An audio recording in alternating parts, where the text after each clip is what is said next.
Demonstrating what we call the WaterHog difference. What you see here on the screen is our WaterHog Classic mat versus your standard carpet top mat. There's three key features that we want to point out about the WaterHog product. First off, is you'll notice that it has a bi-level surface. With these bi-level surfaces, we have the nubs that are reinforced with rubber so that over time, as people walk across the product, the nubs do not break down, creating a smooth, flat surface, and they'll maintain their integrity for the life of the product.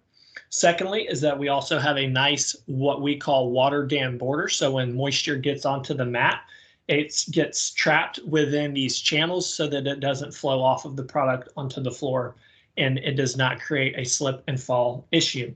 To demonstrate the bi-level surface and its superiority, what we have is we can pour what can be sand, dirt, or whatever example you would like to use onto the product.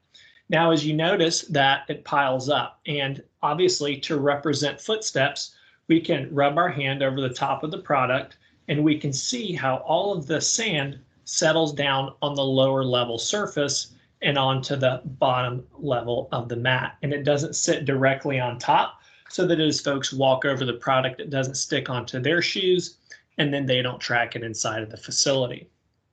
Now, if we were to pour the same amount of sand onto a plain carpet top mat, and then we rub our hand over the product to represent footsteps, you can see that all of the sand is going to sit right on the top level surface of the plain carpet top mat.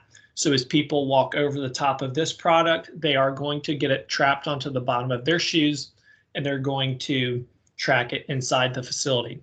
So to recap, the WaterHog mat has three distinct advantages over that of your plain carpet top product.